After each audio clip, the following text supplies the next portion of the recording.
بسم اللہ الرحمن الرحیم۔ بڑے بڑے اللہ کے ولی بھی اپنا کام اس آیت سے کرواتے ہیں۔ کسی بھی وقت کچھ بھی چاہیے، یہ ایک آیت 21 بار پڑھ لیں، یہ ایک آیت مشکلات سے نجات ملے گی، پریشانیاں ختم ہوں گی، دولت کی بارش ہوگی۔ محترم ناظرین، کسی بھی چیز کا وہ محتاج ہو، اس آیت کو پڑھے گا تو اللہ تعالیٰ اس کا ہر مسئلہ حل کر دیں گے، ہر ضرورت اس کی پوری فرمائیں گے، ہر حاجت اس کی پوری ہو جائے گی، ہر مسئلہ اس کا حل ہو جائے گا۔ اگر رزق کی ضرورت ہوگی تو رزق عطا فرمائیں گے، گھر کی ضرورت ہوگی تو گھر دیں گے، دولت کی ضرورت ہوگی تو دولت دیں گے، رشتے کی ضرورت ہوگی تو اللہ تعالیٰ اس کو رشتہ اچھا عطا فرمائیں گے۔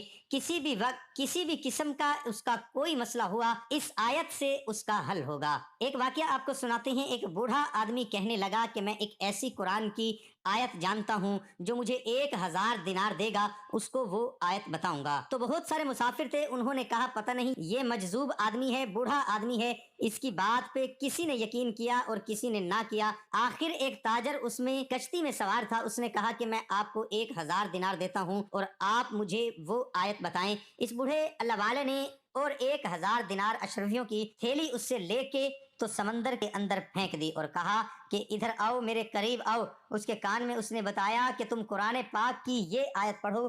بس وہ بیٹھ گیا کشتی میں، کشتی اپنے سفر پہ رواں دواں رہی۔ رات کا وقت ہوا تو سمندر کے اندر ایک طوفان اٹھا۔ اس طوفان کے اندر مسافروں کی چیخیں نکل گئی، وہ بہت پریشان ہو گئے۔ طوفان بڑھتے بڑھتے اس نے کشتی کو توڑ دیا اور کشتی تباہ ہو گئی۔ وہ اللہ کا ولی بھی تخت میں سوار ہوا، جو کشتی کی لکڑی کے تختے ہوتے ہیں، اور وہ سوار ہوا اور نظروں سے اوجھل ہو گیا۔ مسافر بیچارے ڈوبنے لگے۔ اس نے یہ آیت پڑھنا شروع کر دی جو اس کو بتائی گئی تھی۔ جب اس تاجر نے اس آیت کو پڑھا تو اللہ رب العزت نے اس کے بالکل قریب ایک تختہ اس کو دیا۔ اسی کشتی کا ٹوٹا ہوا تختہ اس کے قریب گیا اور بیچارہ کشتی کے تختے پہ سوار ہوا اور اس نے ہاتھ پاؤں ہلانے شروع کر دیے۔ آخر اللہ کا کرنا یہ ہوا کہ اللہ رب العزت نے اس آیت کی برکت سے اس کے لیے ایک بہت بڑی مچھلی بھیجی، جو اس تختے کو اپنے اوپر اٹھا کے اور اس کو سمندر میں سفر کرواتی رہی، اور آخر ایک جزیرے کے کنارے پہ اس نے تختے کو ایسے پھینکا اور وہ بندہ سمندر سے باہر جزیرے پہ آ گیا۔ وہ بھوکا تھا، قریب ہی اللہ رب العزت نے اس کے کھانے کا بندوبست بھی فرما دیا۔ جب صبح ہوئی اس نے دیکھا کہ باغ ہے اور کچھ پھل وغیرہ لگے ہوئے ہیں جنگلی، اور اس جزیرے کے اندر اس نے وہ پھل وغیرہ کھائے اور اسی جزیرے کے اندر اس نے دیکھا اور چاروں طرف دیکھ کے آگے چلنا شروع ہو گیا۔ اس نے ایک وہاں پہ بہت خوبصورت عالی شان ایک محل نظر آیا۔ وہ بہت حیران ہوا کہ سمندر کے اندر جزیرہ ہے، جزیرے کے اندر یہ عالی شان محل کہاں سے آیا۔ وہ محل کے دروازے پہ پہنچا، اس میں داخل ہوا۔ جب داخل ہوا تو اندر دیکھا کہ بہت خوبصورت ایک نوجوان لڑکی ہے، انسانی شکل میں، اس نے بہت عمدہ لباس پہنا ہوا ہے۔ اس نے اس کو پوچھا کہ تم کون ہو؟ اس نے کہا کہ میں اس طرح پریشان حال مصیبت کا مارا ہوں، ایک تاجر ہوں، اور اسی طرح ہماری کشتی وہ رات کو سمندر طوفان کے اندر تباہ ہو گئی اور مجھے اللہ تعالیٰ نے ایک مچھلی کے ذریعے سے جزیرے کے کنارے پہ پہنچایا اور میں یہاں پہ اب پہنچا اور یہاں پہ اندر داخل ہو گیا۔ تو اس نے کہا کہ تم بڑے بدقسمت ہو کہ تم یہاں پہنچ گئے ہو۔ یہ جو محل تمہیں نظر آ رہا ہے یہ ایک بہت بڑے جن کا گھر ہے اور وہ جنات کا سردار ہے اور یہ اس کا گھر ہے، اور مجھے اس نے قید کیا ہوا ہے۔ میں فلاں ملک کے اندر ایک مالدار تاجر کا اس نے نام بتایا کہ اس کی بیٹی ہوں، اور اس جن نے مجھے اغوا کر کے یہاں پہ رکھا ہوا ہے، اور وہ جن ابھی آئے گا اور تمہیں وہ مار دے گا، اور تمہاری وجہ سے وہ شاید مجھے بھی مار دے یا میرے اوپر بھی وہ ناراض ہو اور غصہ کرے، تو کیا بنے گا تمہارا؟ اس نے کہا کوئی بات نہیں۔ وہ ایک جگہ پہ چھپ گیا اور اس نے اس آیت کا ورد جاری رکھا۔ اس آیت کو پڑھتا رہا پڑھتا رہا پڑھتا رہا۔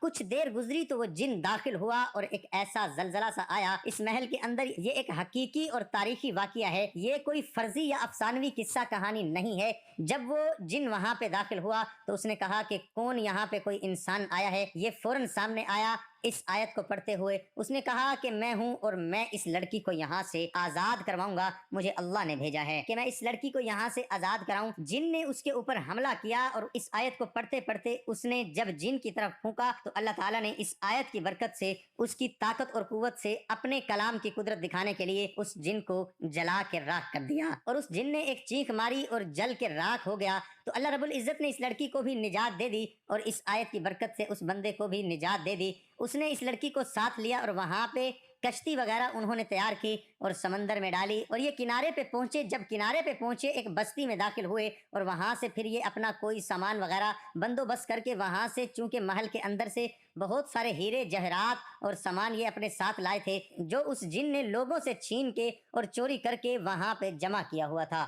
خیر اللہ رب العزت نے اسی آیت کی برکت سے اس بندے کو اس کی جان بھی بچا دی، اس کو مال و دولت بھی عطا فرما دیا، اس جن سے بھی نجات دے دی، اس جن کو بھی ہلاک کر دیا۔ یہ لڑکی کو لے کے اس کے والد کے گھر پہنچا، اس کا باپ بھی بہت خوش ہوا اور اس نے اس آدمی کے ساتھ اس لڑکی کا نکاح بھی کر دیا۔ اللہ رب العزت نے اس آیت کی برکت سے اس بندے کی جان بخشی سے لے کر آگے خوشحال اور خوشگوار اور بہت ثروت والی زندگی تک اس بندے کی مدد فرمائی۔ بہت سارے اولیاء کرام اور اہل اللہ کا یہ معمول ہے، اور حدیث مبارکہ کے اندر بھی آتا ہے کہ جو اللہ رب العزت سے ڈرتا ہے اللہ تعالیٰ ہر تنگی سے اس کے لیے راستے نکال دیتے ہیں، اور ہر جگہ اس کے لیے راستے نکل آتے ہیں، ہر پریشانی سے، ہر اور غم سے اللہ تعالیٰ اس کو نجات عطا فرما دیتے ہیں، اور اس کو وہاں سے رزق عطا فرماتے ہیں جہاں سے اس کا تصور اور گمان بھی نہیں ہوتا۔ یہ اس آیت کا ترجمہ بھی ہے، وَمَن يَتَّقِ اللَّهَ يَجْعَل لَّهُ مَخْرَجًا وَيَرْزُقْهُ مِنْ حَيْثُ لَا يَحْتَسِبُ، کہ جو اللہ پر توکل کرتا ہے اور اللہ سے ڈرتا ہے پھر اللہ تعالیٰ اس کے لیے کافی ہو جاتا ہے،